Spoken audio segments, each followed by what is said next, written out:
Mana shu 3 ga 5lik toshimiz ichki aylanan rover tosh uchun tayyorlangan. Evet.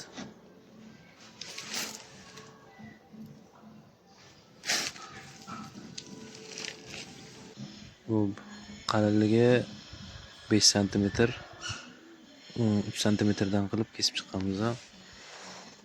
Uzunligi 2 metr, 2 metrga yaqin, undan ziyodroq ham. Hop. 1 2 3 4 qator. Necha metr chiqadi mana shu?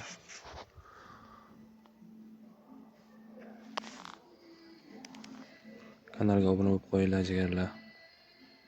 Xo'p, mana shu toshimiz mana 5 cm ga. Hop, to'g'riligini ko'rsataman.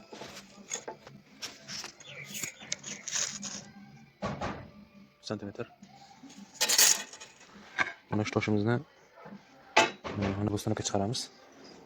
Power stanokga ko'pchilik mana va mana bu holatga keladi.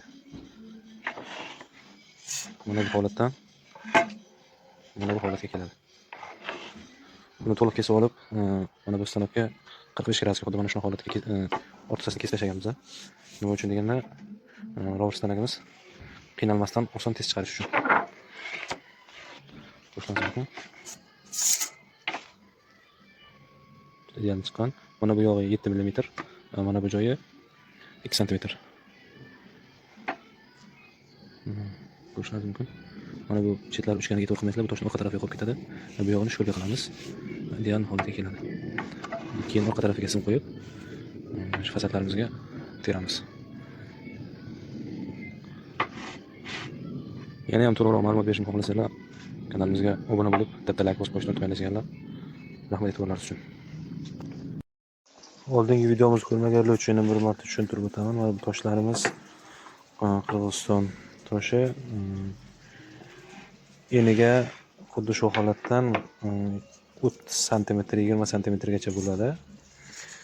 Bu toshlarni keyin biz olib 3 cm dan qilib, xuddi mana shunday holatda kesib chiqamiz. Birinchi bosqichda kesiladi 3 cm dan qilib. O'zi eni 5 bo'ladi, biz 3 cm dan qilib kesib chiqamiz. Keyingi bosqichda stanok 45 gradusga burilib, shablon qo'yib stanokka xuddi mana shunday holatga kesamiz. Nima uchun deganda, rover chiqarishda, rover stanogini bunaqa holatda chiqarish uchun bu yordam beradi. Mana stanogimiz qiynalmaydi, qizib ketmaydi. Bu bosqichda, ikkinchi bosqichda xuddi mana shunday 45 gradusga kesib olamiz. Oxirgi bosqichda xuddi hozir boyagi videoga ko'rganlaringdek, mana bu rover stanogida xuddi mana shunday holatda chiqaramiz. Usta akalar, bu bilmaganlar uchun manfaatli bo'ldi degan umiddamiz. Bitta kanaliga obuna tugmasini bosib qo'ysangiz yaxshi bo'ladi. Va yana oxirgi savol, mana shu faska deyiladi. Ustalar bu faska deyishadi buni. Mana shu faska qaysi viloyatda necha dollardan olasizlar metrga? Kommentariyaga yozib ketinglar. Rahmat e'tibor uchun.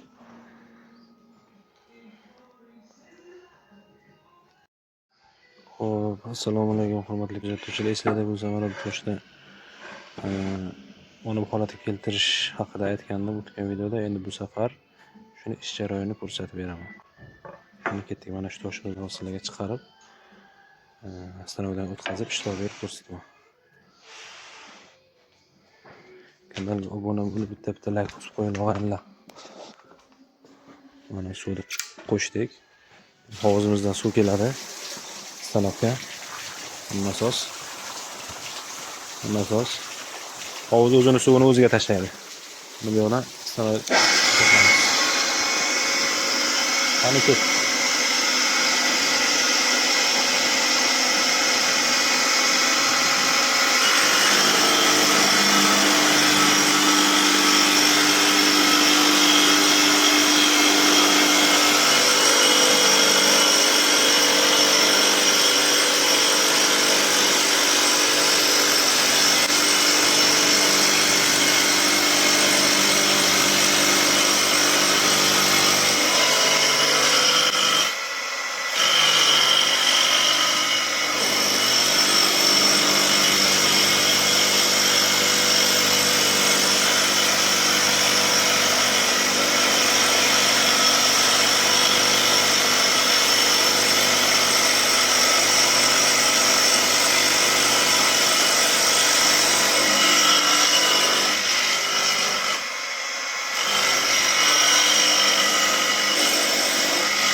Rover uchun qancha ko'p suv bo'lsa, shuncha idealni chiqaradi.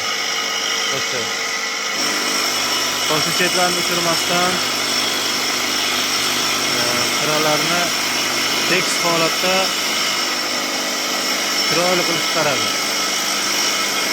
Rover ishlatmoqchi bo'lgan akalar, rover ishlatmoqchi bo'lgan akalarga bilmaganlar uchun maslahat: qancha suvni ko'p qo'ysangiz, nasos bilan suvni ko'p bersangiz, toshingiz shunchalik ideal chiqadi.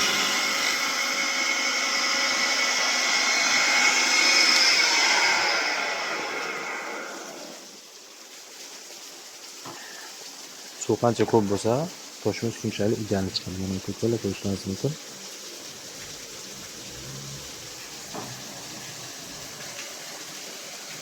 Ideal holatda.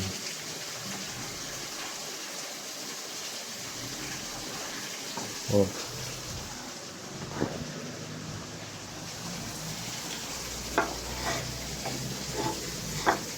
Mana bu holatga